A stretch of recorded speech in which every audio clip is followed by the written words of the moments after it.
శనివారం రాత్రి కురిసిన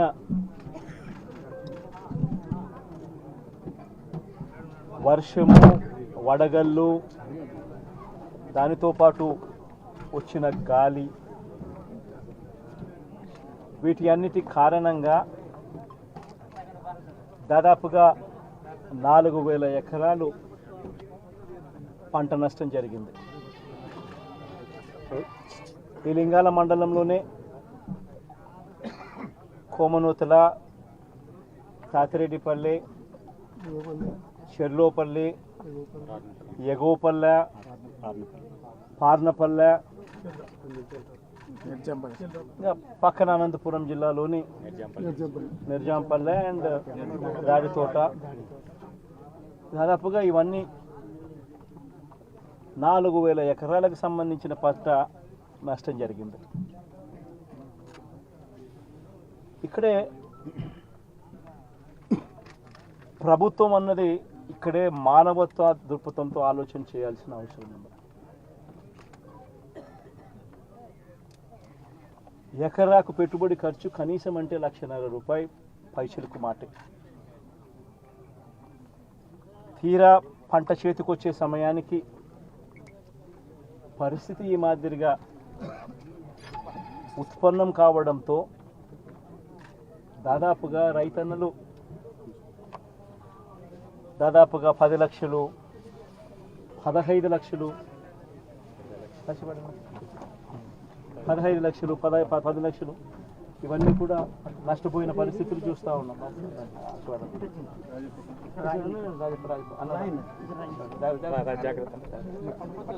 నష్టపోయిన పరిస్థితులు కనిపిస్తూ ఉన్నాయి. ఈరోజు నేను ఒకటే అడుగుతా ఉన్నా, పంటల బీమాకు సంబంధించి మొట్టమొదటి ఇష్యూ లేవనెత్తుతా ఉన్నా. ఉచిత పంటల బీమా అన్నది రైతులకు ఇంతకు ముందు ఒక హక్కుగా వైఎస్ఆర్సీపీ ప్రభుత్వ హయాంలో జరిగేది. చంద్రబాబు నాయుడు గారు ప్రభుత్వం వచ్చిన తర్వాత ఉచిత పంటల బీమాను ఎత్తేసాడు.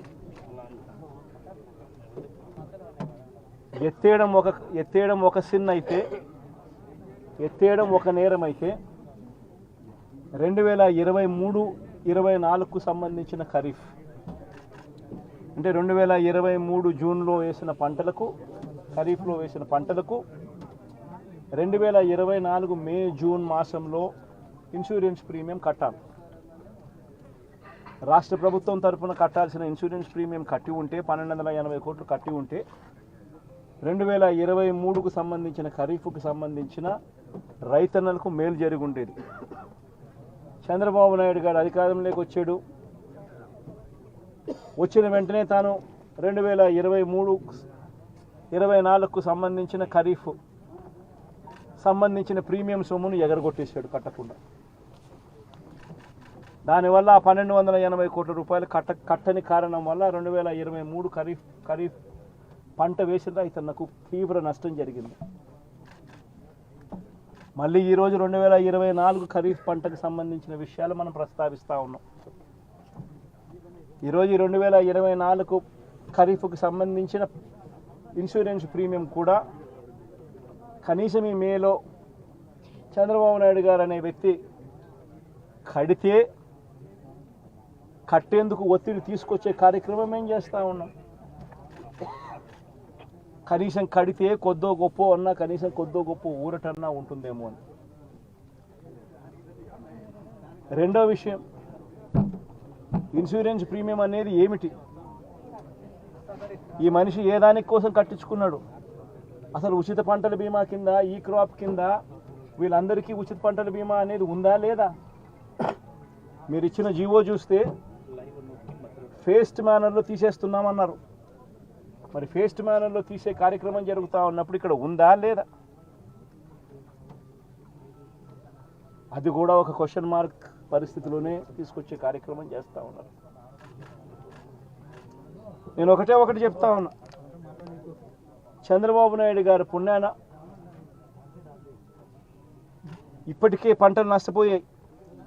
మొన్న రంగు మారిన ధాన్యం పరిస్థితి చూసినాం. మేజ్ పరిస్థితి చూసినాం, జవార్ పరిస్థితి చూసినాం. అన్ని రకాలుగా ఖరీఫ్ పంటల వల్ల ఈ పంటలు వేసిన రైతులందరూ కూడా నష్టపోయిన పరిస్థితిని మనం చూసాం.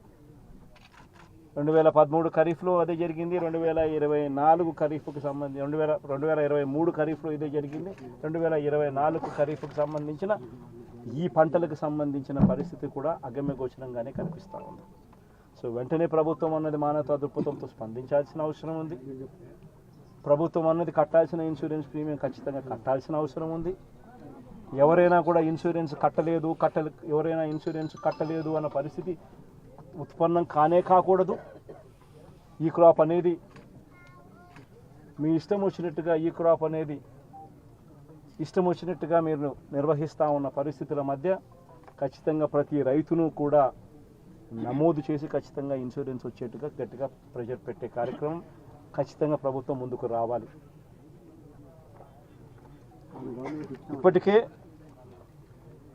ఇప్పటికే చంద్రబాబు నాయుడు గారి ప్రభుత్వం వల్ల రైతులకు రైతు భరోసా కింద నేరేడు సంవత్సరం రావాల్సిన ఇంతకుముందు 13,500 అన్న కనీసం రైతులకు పెట్టుబడి సహాయం కింద వచ్చేది. ఈయన వస్తూనే 26,000 ఇస్తానన్నాడు.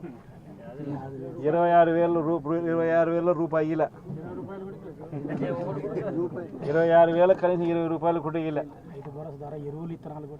ఇప్పటికే రైతులకు ఈయన వస్తూనే సున్నా వడ్డీ కింద రైతులకు ఇవ్వాల్సిన ఇవ్వాల్సిన సొమ్ము కూడా ఎగరగొట్టేసినాడు ఈయన వస్తూనే. ఈ నేపథ్యంలో ఇక్కడ పరిస్థితి చూస్తే ఇక్కడే ఇంటిగ్రేటెడ్ కోల్డ్ స్టోరేజ్ కనిపిస్తుంది. పులివెందుల అన్నది అరటికి సంబంధించి రాష్ట్రంలోనే అత్యధిక సాగు చేస్తూ ఉన్న ప్రాంతం ఏదైనా ఉంది అని అంటే అరటి సాగులో పులివెందుల రాష్ట్రంలో నెంబర్ 1. పులివెందుల అరటి సాగులో ఇక్కడ పులివెందుల రైతులకు మంచి జరగాలనే ఉద్దేశంతో మా ప్రభుత్వ హయాంలో, వైఎస్ఆర్సీపీ ప్రభుత్వ హయాంలో 25 కోట్ల రూపాయలు పెట్టి ఇంటిగ్రేటెడ్ కోల్డ్ స్టోరేజ్ కూడా పెట్టడం జరిగింది. మా ప్రభుత్వం ఎలక్షన్లకు పోక మునిపే దాన్ని ప్రారంభించడం కూడా జరిగింది.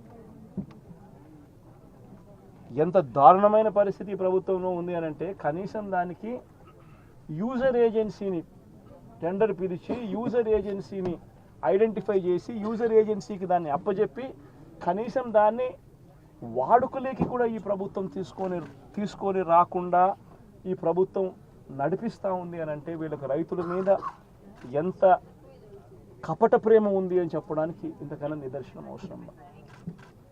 అక్కడే గన యూజర్ ఏజెన్సీని గన ఇచ్చి ఉండింటే 500 మెట్రిక్ టన్నులకు సంబంధించిన సామర్థ్యం ఆ కోల్డ్ స్టోరేజ్లో ఉంది కాబట్టి యూజర్ ఏజెన్సీని గన పెట్టి ఉండింటే ఆ యూజర్ ఏజెన్సీ అరటికి సంబంధించిన కొనుగోలు చేసేవాడు.